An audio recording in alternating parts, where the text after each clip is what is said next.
Now, you're very welcome back. So, as we've been doing over the last couple of weeks here at 3 o'clock on Sundays, we're having a Legends interview. And I'm very happy to say our guest this hour has quite the career to talk about. 635 professional senior matches under his belt, 22 England caps. He spent 14 years at Arsenal, which included 4 league titles, fairly unforgettably in 89, 91 as well, the double in 98, and again in 2002. There were 3 FA Cups in 93, 98 and 02, a European Cup Winners' Cup in 94 as well. Lee Dixon, that's not so bad. Yeah, no, when you read it out like that, Joe, it sounds, I say, I'm quite impressed with that bloke. Who is he? How are you doing? These are strange times. We were just talking briefly before we came on air there. You're recording a few podcasts and doing a few bits, but in the main, you're around the house. Oh, yeah, I'm around the house. I go out in the morning regular with the dog for an hour. That's my kind of exercise outside of the house. And then we've been very, very strict in what movement we do. So we're going out just to get shopping once a week. And so everything's been done in the house. And fortunately, we've had really good weather, which has helped. I'm not so sure about next week. I think it's going to turn a little bit, so it'll be interesting to see how we cope with that. But we live West London, so we've got quite a small garden, but big enough for me to swing a golf club. So that's the only thing I'm bothered about. I've got a mat and a net, and driving my wife mad with the noise because apparently it makes a noise when it hits the net, but I don't hear it because I'm in the zone.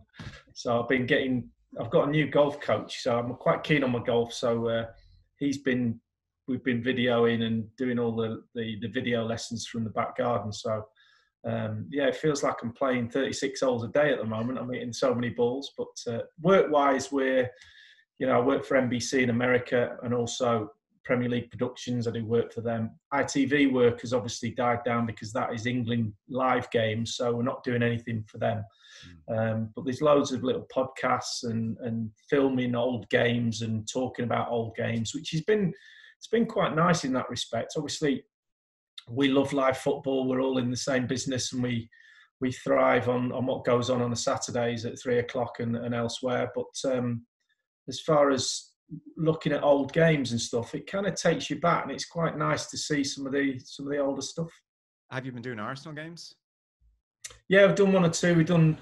Graham Lasso works for NBC, and he's a good friend of mine, and obviously an old enemy of mine as well. When we used to play against each other for Chelsea, me and him being left back or left-sided midfield, we came into a lot of contact, and contact being the operative word during the years. So the bosses at NBC seem to quite like the rivalry that we had then, and so we show a lot of old Arsenal-Chelsea games coming together, and there's been a few decent battles. I can tell you that. And what jumps out at you about the style of football? Sometimes it can be a painful experience for a professional to look back at a game that he thought had gone very well or was of a high quality or a high intensity, and it might not always match up to the memory. Maybe you're pleasantly surprised. What's jumping out at you about the older games? Yeah, it's an interesting question, that, because we did a game. I did a game with Robbie Earle about 3 or 4 days ago, and it was Wimbledon at Sellers Park. We were away. We got beat 3-2, and it was probably the worst game of football I've ever seen me play and Arsenal play. But we were typically. Well, not typically, because we seem to do quite well against Wimbledon. We weren't one of those teams that's kind of folded under their physical prowess. And but on this occasion, we were so bad. And I was watching it. I watched the clips before. We had highlights before, and I watched that before we actually filmed it. And I couldn't believe it was me that was playing. I said, how did I get a game the following week playing like that? It's like. So there is I think there is a difference. The level of quality now in the Premier League, certainly when you look at how high the standard is, you can only play in the area that you played in. But I managed to, cross quite a few decades. So you could definitely feel it as I was getting older, obviously, as well. I was getting a bit slower, but you could definitely feel the quality going up year on year on year. And when I retired in 2002, it was pretty high then. But then obviously Arsenal went on to be invincible in 2004. and the level of performances that they were churning out, and likewise now, 2020, we're kind of seeing, you know, football from Liverpool and Manchester City and the other teams as well. The Tottenham, the qualities of the game seems to be ramped right up. And I remember talking to Roy Keane not that long ago about the quality of the game, and it's quite scary when you're looking, when you get close up to the games, and we're lucky enough that we're pitch side a lot of the times, and you can see it really close up. I kind of look at it and go, did I used to play on that pitch? It was like frightening how fast it is and how tough the tackles are going in. And when you're removed from it and you've got a suit on and you've got a microphone in your hand, it seems like a million miles away, I can tell you that. Yeah, well, I guess a shot of adrenaline and being out there and everything else, you might get going. But it is incredible how finely tuned the top players seem now. Even, and when I say top players, I'm basically talking about every team in the Premier League. And that's, there's been, I don't know when exactly, but it feels like a mini quantum leap over the last 5, 6, 7 years. Well, I think it goes back beyond that, Joe, to be honest with you. I think if you go back to when Arsene first came to English football in '96, he changed the face of English football. There's no doubt about that.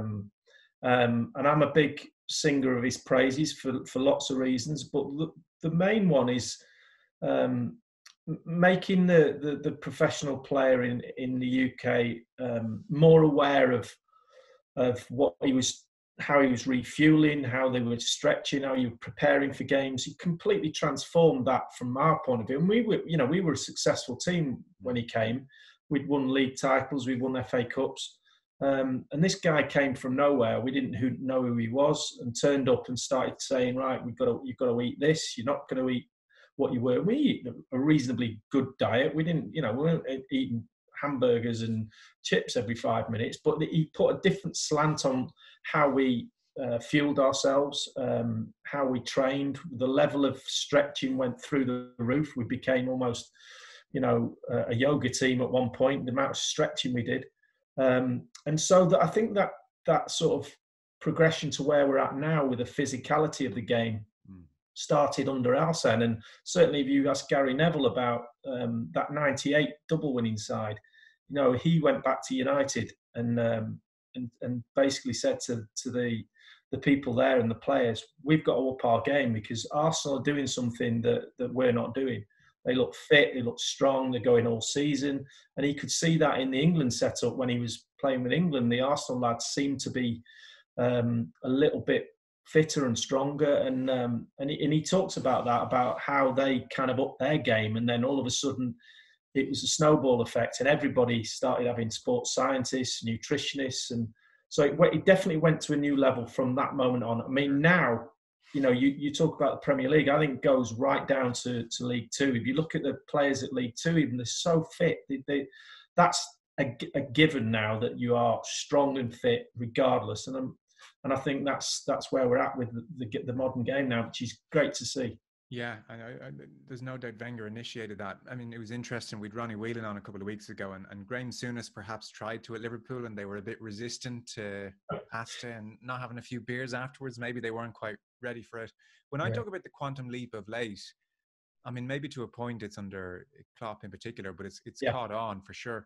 I suppose the fitness of the players allows now this kind of choreographed pressing game all over the pitch relentlessly for 90 minutes. I don't know if that was quite there even 10 years ago, that kind of pressing and where everybody knows exactly how to do it. It's pinpoint precision.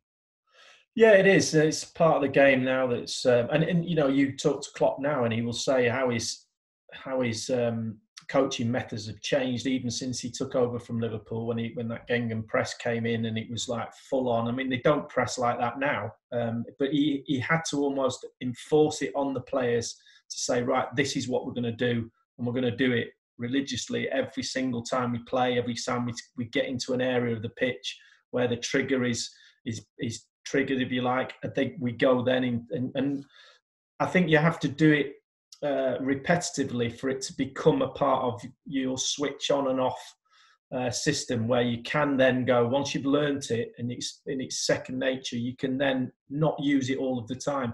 We go back to George Graham at Arsenal. When I first signed in '88, I turned up at Highbury, not a particularly great defender, very good at going forward as a fullback, and that's what attracted me to him.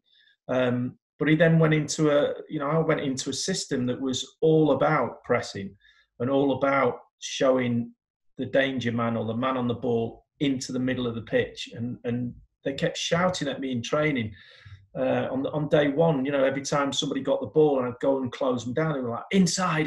Kept shouting this inside to me. And I was like, I have no idea what they're talking about. Because I was a fullback that had a winger and I was quick. So, right, off you go down the line. We'll have a race down the line. I'll slide it out. I'll win the tackle. And that wasn't allowed at Arsenal. I would have got fined if I was beaten down the side of the pitch and a cross came in or they went down the outside. That was a fine as far as George was concerned. We had to show inside. You mean literally a fine? Yeah, literally. He would say, if you do that again, I'll fine you £10. And I was like, oh, all right. And it, we weren't on great money back then. So it was kind of like you learned by everybody around you, because David Rocastle, bless him, used to play in front of me, and he would close the fullback down and show inside to the midfield player, Paul Davis, whoever it was, and he wasn't allowed to. So what that did, it allowed me who was playing behind him, not to have to come out there and cover getting beat down the outside. I knew that bit of the pitch down the outside, nobody was going down there, so I could concentrate on this bit. So when he came inside, we forced him inside over to the left of the pitch, and then the left side of the pitch did the same and forced them back inside. So you end up funneling the team that are playing against you into the middle of the pitch where all your strength is. And that was one of George's philosophies. And he learned that from Don Howe. And so it was passed down from generation to generation. And so when you talk about the pressing now from Liverpool's point of view, it's slightly different, slightly a different way of doing it, but it's not. It's football goes in cycles, and there's no doubt that there's an evolution of the game. But I always say this to people: you have to remember that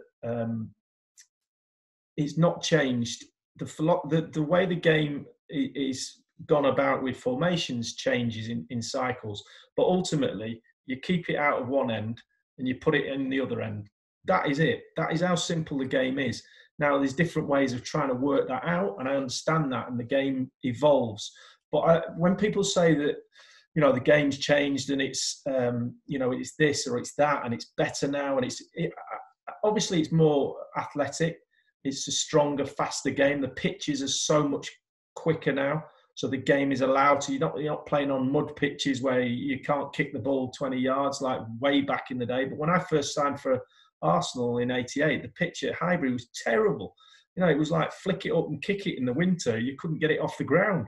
So the game has evolved. But I think to say that the game's changed completely or radically, I think we're seeing different things. And that's why systems change, and you every year something else new. And now 4-4-2s all of a sudden started to become a bit fashionable again, and it'll go round and round and round. Yeah. That's why we love it. And if to really kind of simplify it, if in broad terms we've had an era of tiki-taka dominance followed by this more gegenpressing-esque approach, what's the next version? Well, it'll be when everybody starts, I would say everybody, when people start to catch up at the top, and you get Liverpool, Man City, and then you might get the re-emergence of Arsenal coming back into it, Chelsea, and it starts to become a lot tighter, which it's starting to do. Then you one of them will break free and go, oh, we need to do something else. And the clever coaches will think of, Pep will come up with something and go, and it not necessarily something new, although Pep is probably a slight anomaly that he can come up with stuff that, putting his fullbacks in midfield and playing a square, and he'll come up with something new. But in general, one of the coaches will try something different, and it might be going back to 4-4-2. This is where our strengths are down the sides with our fullbacks and wingers, and you know, I mean, Man City playing their wingers right on the touchlines at the moment, you know, and one up front and not coming in at all until they've got the ball, all that sort of stuff. So it will change. Somebody will come up with something, and it might be going back as opposed to going forward to something more simple. Yeah. And then, they're doing that. And so you get advantage. There's only 11v11, you know, and you have to match up somewhere. And if you don't match up, you might get beat, but they'll try and match up somewhere else. If people haven't seen it, it's well worth a read from a couple of weeks ago now. Nuno Espirito, the Wolves coach, it's in the Sunday Times. It's well worth reading. He was talking about all this, and he says that the WM formation of the 1920s, you can sort of see it now with the, you know, the centre half split and the full backs pushing on. He said that's going to become the next formation, he thinks. He said he didn't expand on it. He said there's a few things I need to iron out, but I want to be the first to do it. Yeah, I mean, that's great. I think that's, you know, also at this level as well, you've got so much pressure. You know, they're under the top. Everyone in the Premier League, everyone in any league, any manager, you know, you've got three defeats, and people are starting looking at you, going, right, well, we need somebody else. You know, I mean, it must be a nightmare to be a coach now, and very few are secure in their position. The ones that we've talked about already are probably okay, but you know, you lose 3 or 4 games, and then the pressure's on. So for a coach to flip out of the pack like Nuno and go, do you know what? I'm going to try something different. I'm going to do that. That's brave. That is brave, because you can look very silly very quickly. Absolutely, it can go properly wrong in the Premier League. That's for sure. The point of this, ultimately, I know it's a freewheeling conversation, and it's really interesting to get your thoughts on football, is to talk a little bit about your career as well. Maybe to pick up on that last point you make, the pressure, especially at a top team like Arsenal. 4 league wins across your 14 years, various trophies. But the pressure of being at a top club, was that something that you felt? You know, I'm sure there were days where it was Ryan Giggs followed by David Ginola and then John Barnes the following week, and you're under pressure and, you know, scrutiny is on you. Was that something you could accommodate and live with, or was it a constant mental battle, I suppose, without wanting to overplay it? No, it was something that was, when I signed, it was new to me because I was playing in the lower leagues and eventually got to Stoke, who were in the Championship as it is now, but the second division as it was then. And playing in the first division was a big shock to me because the quality massively went up.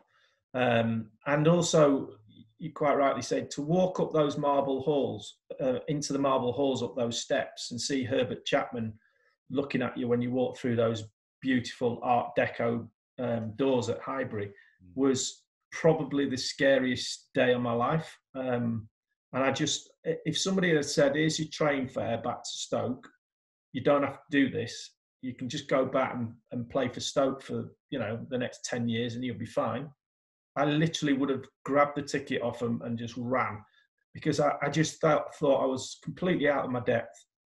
I didn't have that real belief in, this is me walking in there. I did eventually, but it took a while.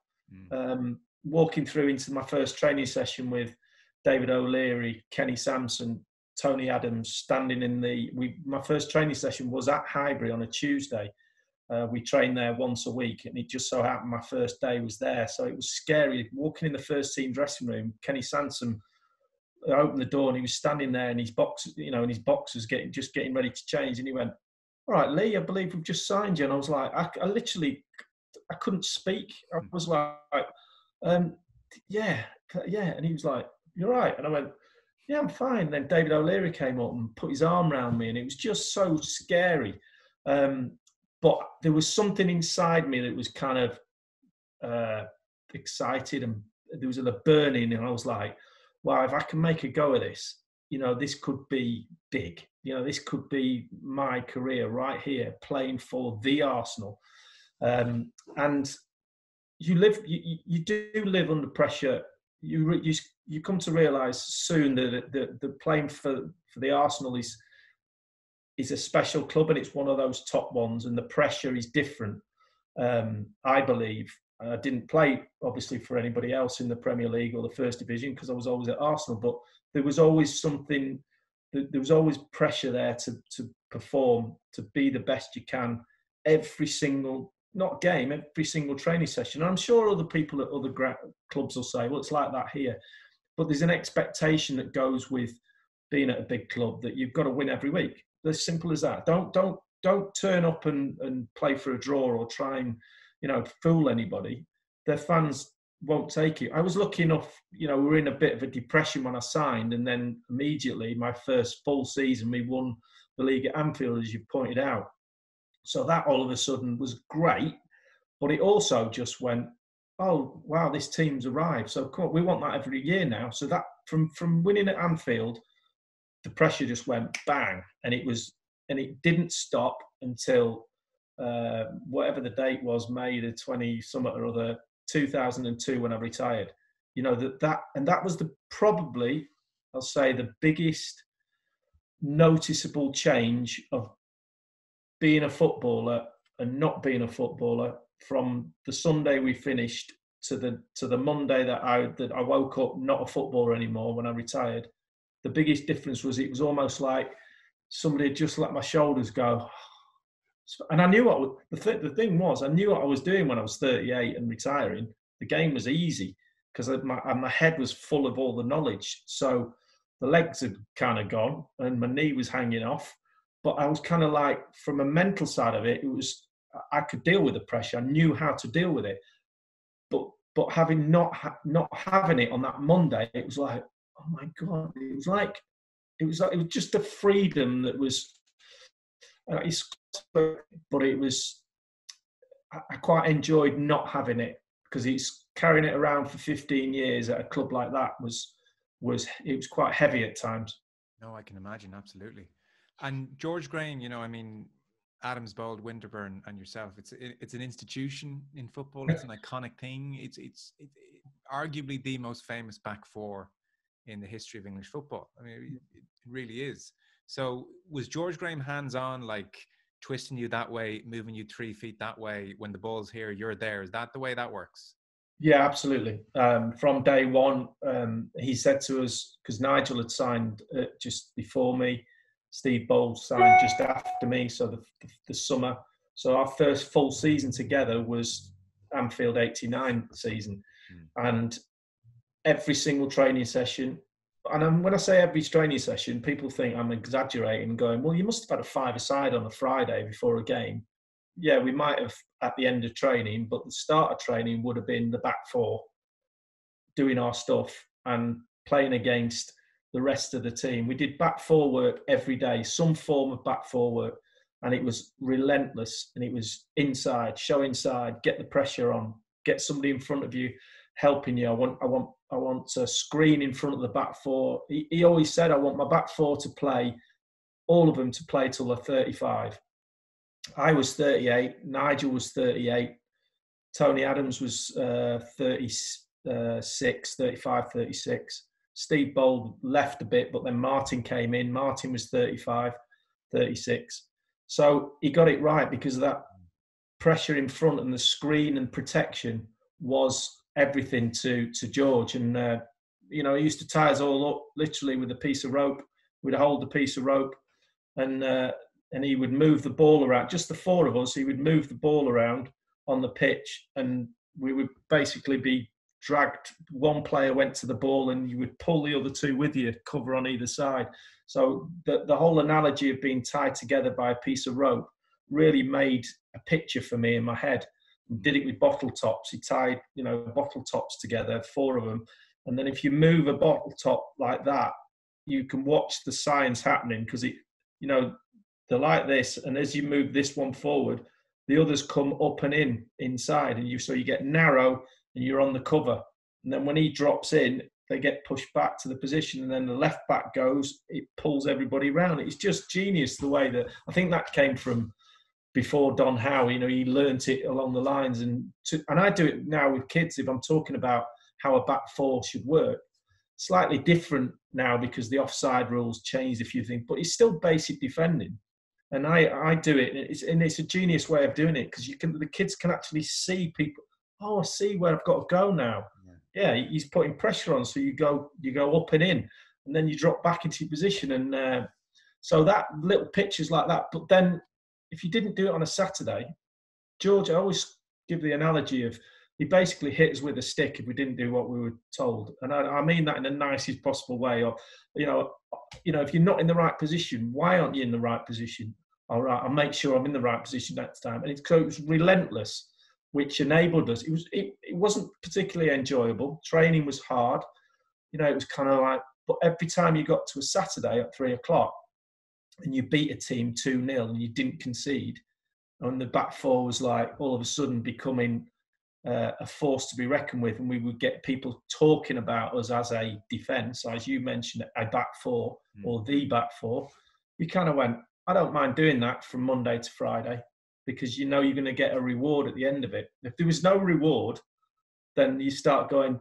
And I think then towards the end of George's career, obviously it was unfortunate the way he left, but I think he was just starting to lose the authority within the group, because we kept saying, I don't want you to hit me with the stick anymore. I know it. I know what I'm doing. Can we just not do that anymore? So it was just starting to, fade away a little bit. So probably Arsene's arrival was perfect timing. Yeah. And just quick one before we get into Wenger. We spoke to you on the back of the '89 documentary. Remember, you were on the show that night, and it's funny. I was trying to think back towards that interview, and the one thing, Michael Thomas and the drama, and it's just so incredible that the league finished that way and everything. But the one thing I remember you talking about in that interview in particular, and it's the image I still have from the documentary, which is still absolutely worth checking out now if you're at home and looking for some football to watch, is the flowers before the game. Yeah. This is post Hillsborough, and the most charged atmosphere you can imagine. It was such a gorgeous touch. It was such a brilliant thing to do. Yeah, I mean, we're still sort of scraping around trying to work out whose idea that was, because there's a few sort of ideas on who actually thought. I think it was Ken Fryer, he's still there now. He's still serving the club now. He was the club secretary. I think it was his idea, and then it kind of snowballed into something that a practical thing that we were going to do. And it wasn't done for it. It was done typically because Arsenal are a class football club, and they've got something about them that I think a lot of other clubs haven't quite got, and that's why they're called the Arsenal for me. It always resonates with me that when you look at how we're written or talked about, and I think that just that little bit of class and quality of do you know what, this is more than a football game. This is, we need to do this because the league needs to finish. We were very respectful of what was going on at Liverpool, and the horrific emotions that everybody connected to the club and their families were going through from the minute it happened until the minute we were playing at Anfield. So it was just a really nice touch to go, do you know what? It was a perfect way of handing over our respects to the Liverpool people, but also then that allowed us to go into battle basically with the team. And I think there was definitely a line drawn when that happened. It was right. That's it now. We're now going to play a football match. And I think it'd have been probably quite difficult if we hadn't had that little moment to go, we've handed it over. It's okay to try and beat you now as a football team. So I think that was a brilliant idea. And the Liverpool fans really accepted it and respected it for what it was. It wasn't seen as, we didn't want to be on the telly doing it. It was kind of, let's just do this quietly before the game, get it out of the way, and do it to all areas of Anfield, because it is a special place. I got goosebumps thinking about Anfield, and every time I do a commentary there with NBC, it's changed a little bit with the main stand and all that lot. But every time You Never Walk Alone I get really emotional, because it's just an amazing football club. Yeah, and that song now is so loaded with history and those years, and you those events fleet across your mind. For younger listeners, I'm kind of assuming everyone knows, but this was pre-game '89, the league title, winner takes all, and all the Arsenal players ran to various corners of Anfield with a bouquet of flowers and handed them over to just a random punter in the crowd as a gesture of, we acknowledge what happened at Hillsborough. So it's a brilliant thing, because I guess the other option you could have taken was, screw this, we're going up, this is war, and we're not going to give them an inch. But that's a lovely way that you've explained that actually this allows us now to kick lumps out of you and inflict almost extra pain on the Well, club yeah. that doesn't need it. And there was moments leading up to the game where, because we had a 2-week break before we played, and there was moments where I'd go home from training and I'd go, I don't know if this is right, whether we should be playing this. It just didn't seem. It was still Hillsborough going on, quite rightly so, and people were talking about, and it was like Liverpool obviously won the FA Cup, and it was kind of like, well, maybe it's, it should be that they win the double, and there was a little bit of guilt there. And I think that moment just kind of separated us from that. So Wenger comes in. I mean, this is the period I really remember, and I suppose people in my vintage really remember. And I mean, he inherits the back four, and it seems from what I've read you say previously, he has the good sense to understand that you lot know what you're doing. So you just keep doing it. And then, like, whoom, I mean, he was so ahead of the game. One, there's the physical side of things you mentioned, but like to pluck Vieira, Petit, Anelka, I mean, where did that guy come from? And I know Overmars and Bergkamp were that bit more established, but like the talent that was suddenly there in '98 when you win the double, it's a frightening team. I wouldn't say training was fun with, take your pick. Overmars coming at you or Anelka for the crack too. Yeah, you kind of, when the bibs are getting handed out in the 8v8s, you're kind of wandering around trying to get the one without those in. But there was so many of them. They could, obviously, Wrighty was still there. Dennis Bergkamp was there. It was kind of like, you knew you were in for a torrid afternoon training session. But having said that, they understood they were in a training session with us as well, because, if you let players, and that's why we always trained hard. I always trained hard, and I was always coached to train hard. You can't train soft and play hard. You have to know. And I think some teams, certainly some of the Arsenal teams since, have fallen into that category a bit. The trainings have become a bit unaccountable, and you can just turn up and do your stuff and wander off and then play your heart out on a Saturday. It doesn't work like that. We certainly didn't for the group that I was in. And I think when the arrival of some of the French lads into the group, there was an element. There was a couple of them kind of thought they could just come in and do their stuff, and they were coming in. And I think that's where Arsene, not saying he's lucky. Well, maybe he was lucky. He came into a club that was already established in the protocol of what you do on a training, what you do when you turn up, how you dress. There's a proper culture. Yeah. Remember who you are, what you are, and who you represent. That was our motto. And so if you're coming into our group, we police the group. Arsene, great coach, but don't overstep your mark in that respect, because we'll do that. We'll do this bit. We'll police the dressing room. And that's how it was, and Thierry will tell you a story when he came in. He was he says himself, he was borderline, a bit arrogant. He'd come to Arsenal, he was going to be a star. And he came into our group, and, and we were looking at him going, he got his socks pulled over his knees in training, and he was like walking out with his collar up and stuff like that. And we kind of looked at him and went, all right, well, let's just see how you go. And he talks about this. I spoke to him a while ago, actually, about Martial.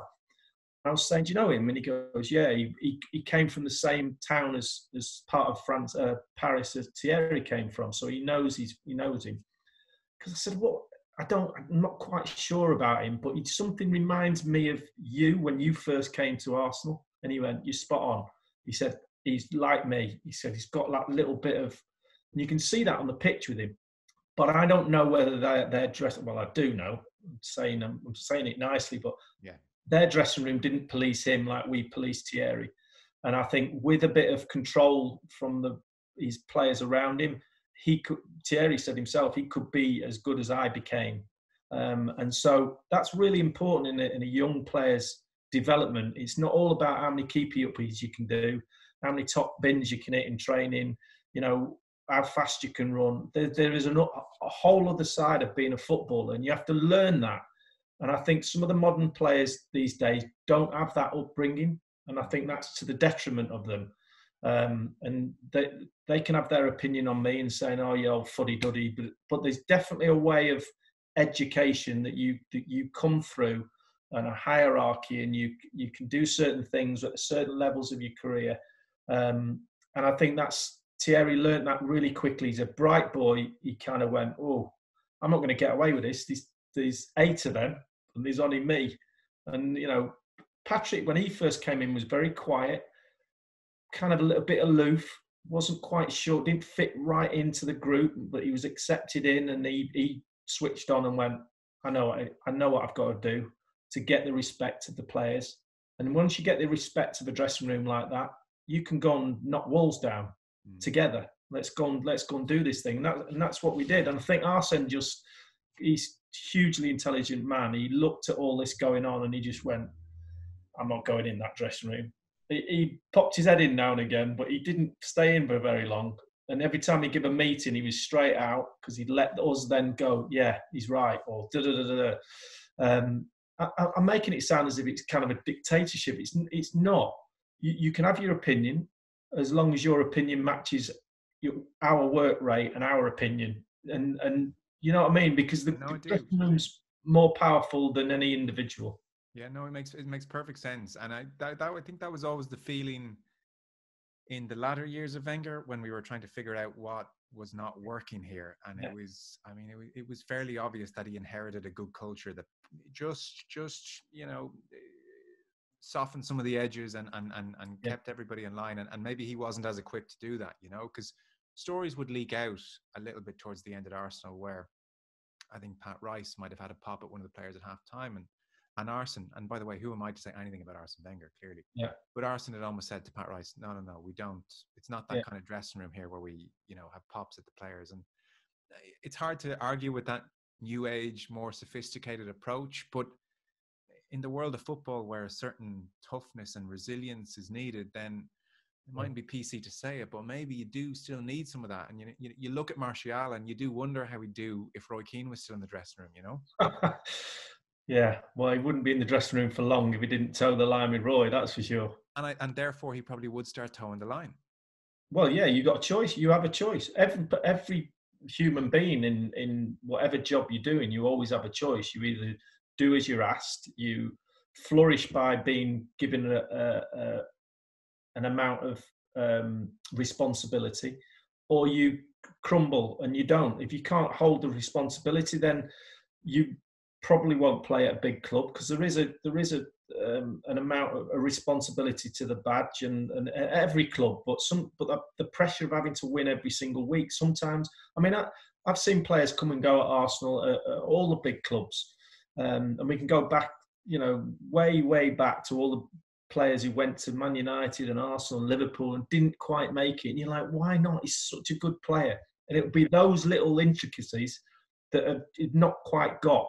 And that's what I said. There's lots of things go to making a player. It's not just, how quick, how strong, how good, how this. It's about the whole package. And the top players have all of that.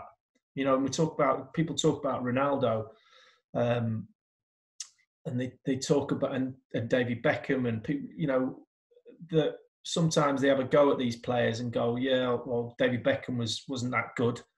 He didn't have a trick. He didn't do this. He didn't do that. And sure, and because they're only seeing the little bit right in front of your eye, all of the stuff that goes around it in training, how hard he works, how many free kicks he takes, all this stuff you don't see that the players see on a regular basis in training. You go, that's why he's the best Ronaldo in the world.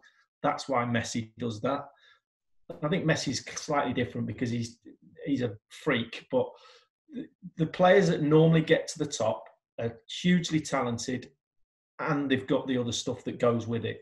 And I think, and you can kind of go through the league and look at the players and go, oh, he's not quite that. And I can, because I've been there and I know what's missing. I go, yeah, it's because I don't know intimately because I'm not training with them, but I can guess what it is. Yeah. Not quite fitting into the group, or doesn't quite like being told what to do, or something. There might be something that you can go, that'll be it. And you ask the players in the dressing room with them and go, yeah, that's, like Thierry said about Martial, yeah, he needs to go down that road. There was obviously also, in tandem with all this, there was like the leaving behind the Tuesday club, and then the more teetotal, responsible club, the foreigners, when it came to things like alcohol. Without wanting to delve into anyone's privacy, Tony Adams and his book, it's brilliant, and he bears all. Yeah. He would use the word alcoholic, and a high functioning one, clearly at that. How does a dressing room react to a situation like that? Do you, as a group, realize there is a problem? Is he just one of the lads? And it's like, oh, Tony likes a bit of a drink, but it's fine. Like, how is that an issue like that treated at that time? Well, I think back then there was definitely a drinking culture. So he would probably, if you kind of got in the dressing room and said who are the big drinkers, you could kind of go, oh, Tony likes a pint, da da da da da. And when he came out and said, he got in front of us and stood there and said, my name's Tony Adams, I'm an alcoholic, and we kind of all looked around and went, no, you're not, because to us an alcoholic is, I don't know, on the side of the street with a dog on a piece of string who's drinking a bottle of meth.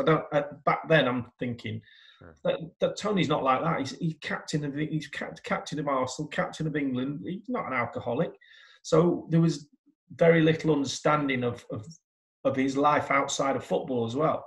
And when he wrote his book, I remember reading his book and reading a story about us going out on a Tuesday after training, and I remember the scenario he was painting and going, oh, I remember that night out. And I turn the page and I go, yeah. And then I remember, kind of click, go, yeah, I went home about then. And then there was another 5 pages. And I was like, hang on a minute, the night, what happened? And Tony, he's still going 2 days later. And on the same night out, I'd gone back home on a Tuesday evening at 7, 8 o'clock.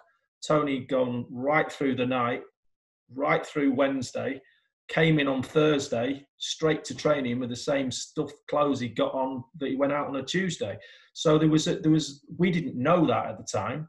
We kind of knew he liked to drink and go to his local, but so it was a shock to us. It genuinely was a shock. But I think now that doesn't happen now. Sure. Because there's not the drinking culture like there was. The game is so much quicker and faster and more professional in that respect that you would notice somebody in the game who had an alcohol problem. I think there's lots of problems in modern football that we can have another show about regarding, addiction to other things, gambling, etc. So, but I think drinking now, it would definitely be, that would get flagged up really early on. In those days, you could kind of get talking about Liverpool and the Graham Souness saying you might want to, they had a big drinking culture at Liverpool, but you wouldn't get away with it now. Whether getting away with it's the right phrase, but it would get flagged earlier by coaches, strength and conditioning coaches. Tony and a few others used to come in on Sundays and we'd get weighed on a Friday, and Tony had a bin bag on because he wanted to, sweat a load of sweat out because he'd been drinking all week. And we get weighed, and they kind of put his finger on the scale to make it go a little bit lighter. And Pat Rice, who was taking the thing, or Stuart Houston, didn't quite notice, so he'd get a bit light. I mean, that was about it. That was get weighed on a Friday. Yeah, you're fit to, physio. Yeah, you're fit to play. Off you go. I mean, there's so much recording of data now with the players that as soon as you started to dip in one of your levels, you go, what's going on? So it is different. It's quite inspirational, really, the way he dealt with it so publicly. It's incredible, really.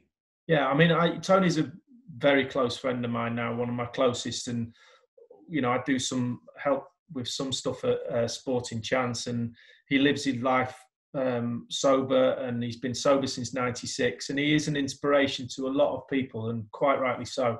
But his story through his books are incredible. Yeah, incredible, truly incredible. So that was the genius of Wenger then, to know what to leave alone, and it's almost, is he the opposite to Graham? If Graham is turning you 3 degrees that way, Wenger is almost creating a vibe for this thing to flourish.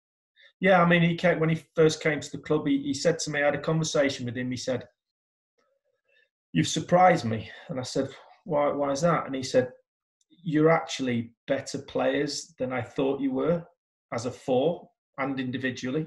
And I said, "Oh, didn't know whether to be offended by that, or I didn't know whether it was a good thing or a bad." I said, "All right." He said, "Because in all honesty, I was kind of thinking about moving you on in the next year or so, and because I thought you were old.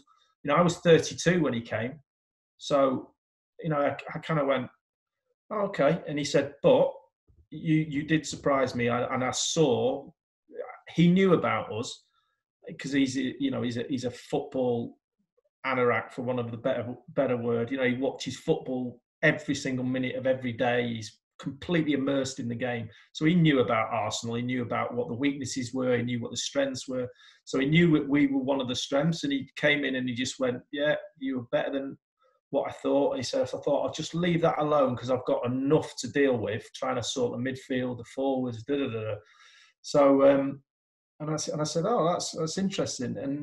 And he basically, that was the last thing he ever said to me, and I was there 6 years, and that was the beauty of him.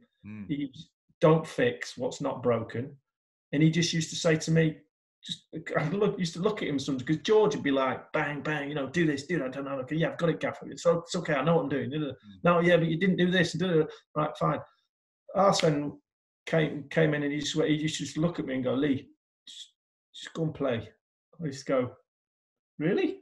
"Yeah, just go and play." Right. But when I got the ball, I get the ball off Dave Seaman and I open myself up and I go, wow. I could not give the ball away because I got Patrick Vieira coming short. I could knock it back to Tony Adams or Martin. I'd got Dennis Bergkamp coming and spinning into the hole. I'd got Nicholas Anelka making a brilliant run. I'd got Mark Overmars making another run there. I've got Ray Parlour just in front of me, who'd work all day long for me, protecting me. Yeah. The game became so easy for me, and because any other stuff when we didn't have the ball, I knew all that, so that was fine. The trouble maybe was, what am I going to do when I've got the ball? Well, all of a sudden I've got 5 options. So, I mean, no disrespect, Joe, I'm not seeing you play football, but even you could have played in that team. It was just like, just give it to, and they all demanded it off you. So it was like they weren't hiding. Patrick, if I didn't give Patrick that little one in there, he would go nuts. And then Manu Petit was like, "Give it to me." I said, "Well, I can't give it both of you." So I used to take it in turns which one I gave it to. You must have stood in the halfway line at certain points and watched a goal happen and just thought, bloody hell, what am I playing with here? Well, the Dennis Bergkamp goal against Newcastle. Yeah. I was on the pitch then, and the ball obviously went down the left side, and we were pushing up as a back four. And I kind of just got to about the halfway line-ish, and Robert Perez went on that run.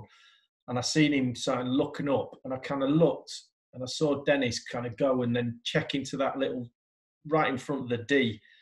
And I thought, oh, I think he's in there. And then he hit the ball to him, and I'm now standing on the halfway line like this, just breathing, just getting my breath back. And then the ball went to Dennis, and he did what he did. And I just went, I looked round, and I think Martin was next to me. I looked at him and I went, "What the happened then?" He looked at me and he goes, "I don't even know what he did." And I was standing there going, the ball had gone in. I wasn't even celebrating. I was just going, "What happened?" Yeah. I looked over at the bench and Arsene was just going, smiling like that.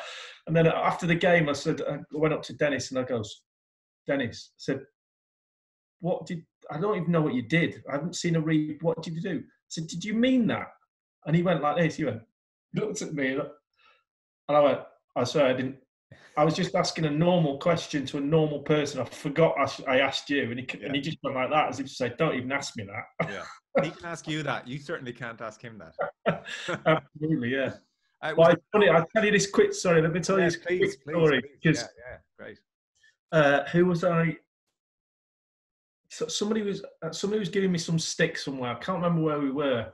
I might have been working or having sort of meal. And this lad was giving me a load of stick, going, "Can't believe you played for Arsenal." And I was like, "All right, well, everyone's opinion." And he went, "Yeah, you weren't that good, really." And I said, No, well, 619 times I got picked. And he went, yeah, I know, but you weren't that good. You play with the likes of like Patrick Vieira and Dennis Bergkamp. How did you play with Dennis Bergkamp in the same team as Dennis Bergkamp? And I said to him, well, I'll tell you one thing. This is fact. And he goes, what's that? And I went, I'm a better right back than Dennis Bergkamp. True. And he went like this.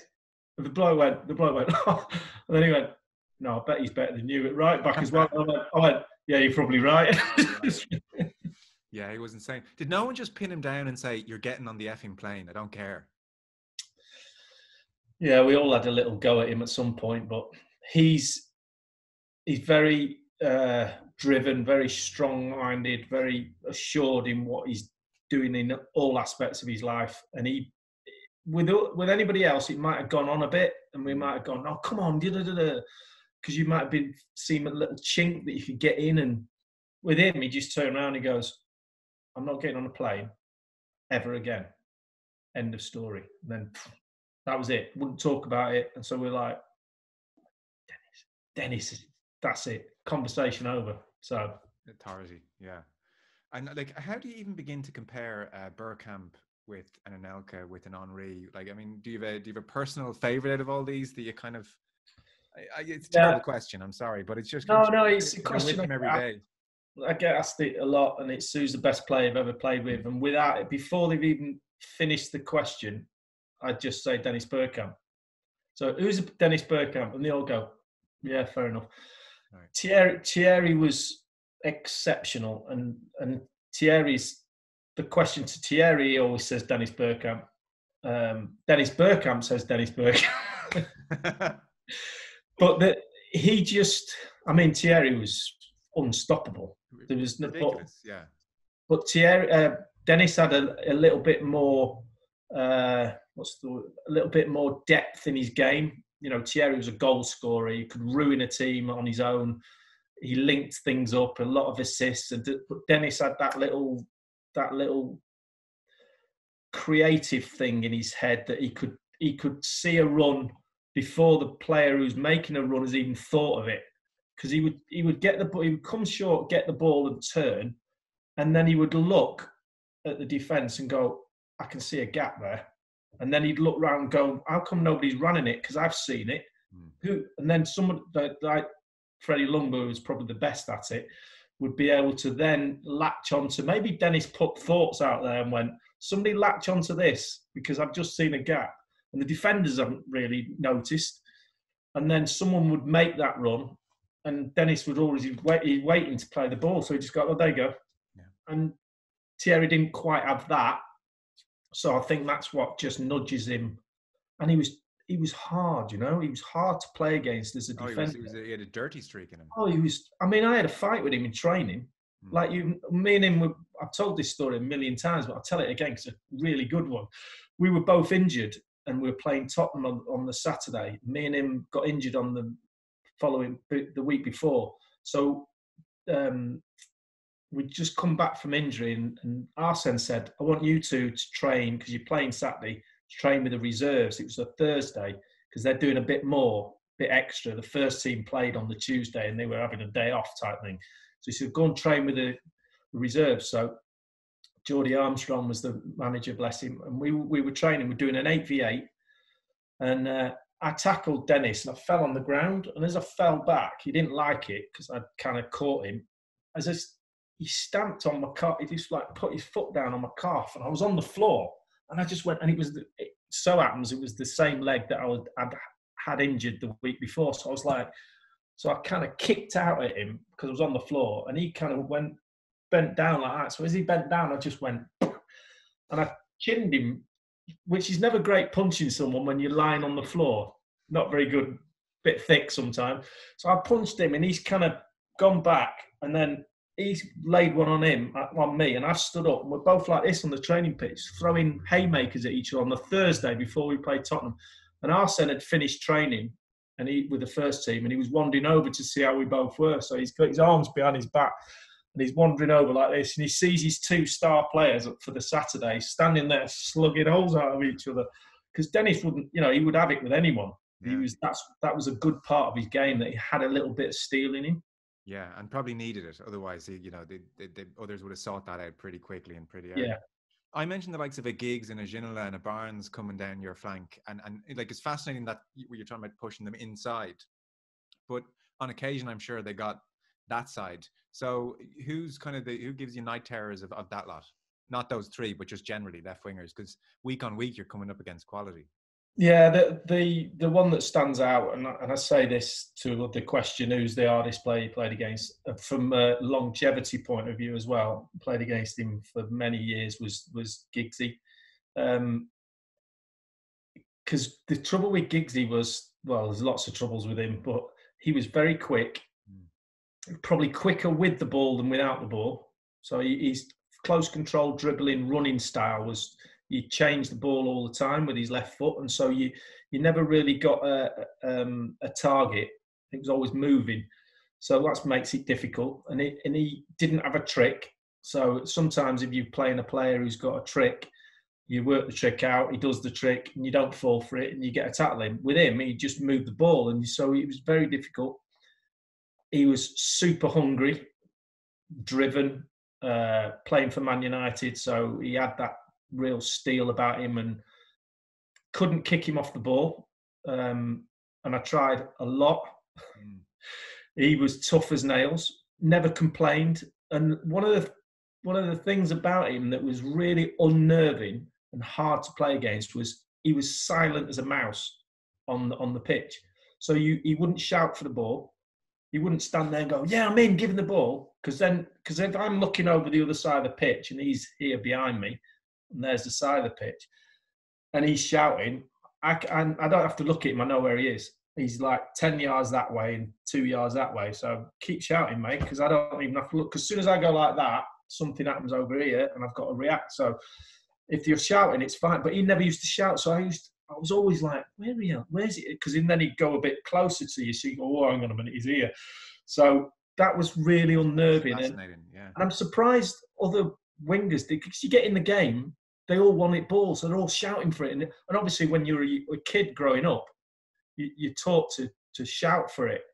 He's like a silent assassin. He was like a nightmare. And I know him reasonably well. We worked together a lot with ITV. I always said, you never used to shout for the ball. And he goes, it's because I was always in a good position and knew just to give it to me. I was like, yeah, good. But interesting enough, he always says that I was his hardest opponent to play against. So we kind of mutually think the same thing, which doesn't really make much sense when you think about it. But I think we both knew that we had to be right on our game in order to stop him, and vice versa. Yeah. God, that's such a genius tip for any aspiring winger or striker about the not shouting thing. That is keep quiet. Brilliant. Yeah. Well, sod them now. Let the defenders have it now. I mean, screw them. Listen, this was just brilliant to get your thoughts on all of this stuff.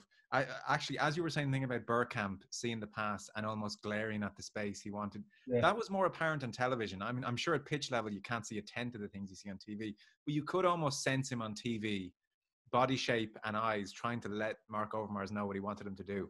Yeah, and somebody said a great thing, and I think I'm going to pinch it. I think it was Perry Groves, and he got it from someone else, I'm sure. But he said watching Dennis Bergkamp play football was like watching. It was like he was sat in the stand watching himself play. So imagine his eyes of sitting in the stand, but in his head as a footballer on the pitch. So he's seeing what all the fans are seeing, and yet he's on the pitch. And that is a brilliant analogy. And I presume when you're on the pitch, you can't see, a gazillion, because all of us are experiencing this game in the stands or on TV. I presume when you're down there, what you're seeing is just minuscule by comparison. Can't see anything. Yeah. I mean, obviously, if you're above the pitch, you're seeing it from this angle. So you see, so the players here, you see this player, even though there's a player in, you can see a pass, push it into there. But when you're on the pitch, you can't, sometimes you can't even see that player because he's behind somebody. So you lose, it's a completely different game. And that's why I always think that fans should rotate, in some sort of way, their position watching the game every. You've got your seat in the stand every season ticket. I think there definitely should be a kind of a system where you can sign up to it and swap seats every week and go and sit behind the goal. Because I think the best place to watch a football match, and I've said it, forever, is on the corner flag. Not behind the goal, not on the side. Sit on the corner, because if you sit behind the goal, everything's going like this or going across. If you sit on the halfway line, it's doing the same. If you sit on the corner, you kind of get a different perspective of it's all sort of there as opposed to being like that. Yeah. So I always like to sit on the corner, and and also you should go and sit the bottom seat in the stand where you're pitch level, right next to this, and watch how quick and how fast and how furious the tackles come in. And then next week goes behind the goal, right at the top. So you it's the brilliant way of watching football. Unfortunately, we get the best seats in the media. The gantries are always like over the top of the pitch. You can see everything. So, but I do miss that kind of hurly-burly view you get down the bottom. It's fascinating, because I guess a lot of us who've played organised football at our very, very, very, very, very low levels don't get to watch those games on TV or from on high. So it's kind of interesting to get the perspective someone has. Just one last one then. How would you like the season to finish at this stage? I'm curious to know. Like null and void doesn't feel like a very satisfactory option. Behind closed doors would be fine, I guess, but I'm not sure logistically, increasingly, how realistic that's going to be. If pushed to the pin of your collar, you had to make a decision. What would you like to see happen? Well, I think it's null and void doesn't kind of. How does that happen? I mean, I know obviously Holland the Netherlands have gone down that road, but how does it just throws everything else out of kilt when you stop a season now and going, right, that's it. Now Liverpool, sorry, you can't have the title. I mean, how heartbreaking would that be for them? And also then what happens with you? It would just be to not finish. I think you've got to finish it. And it looks like that maybe the thinking of maybe starting behind closed doors at some point. I mean, obviously at some point we'll start playing again, but everything's got to be safe. I think you have to finish it, and then everything else you can alter later. The one you're in something, you have to finish it off. If you didn't finish it off, when do you start again? And then who do you start with? I mean, no relegation. What about Leeds? What about the teams in the Championship?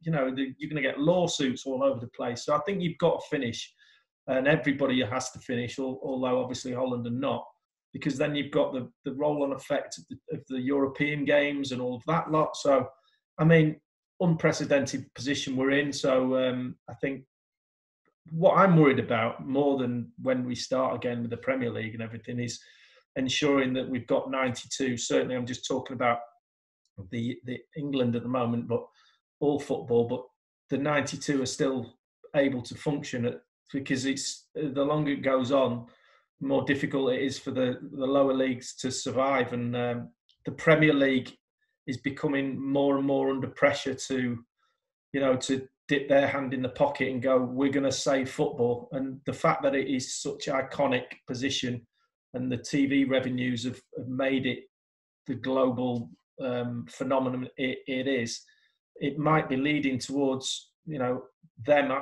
having to prop football up, which not ideal, but what are the other options? Listen, it's been an absolute pleasure to hear about your career and just the insights. Fantastic. So thanks so much for taking the time. You weren't on to push anything or promote anything, but we really appreciate it. So it's been great to have your company for the last hour. Lee Dixon, thanks so much. My pleasure.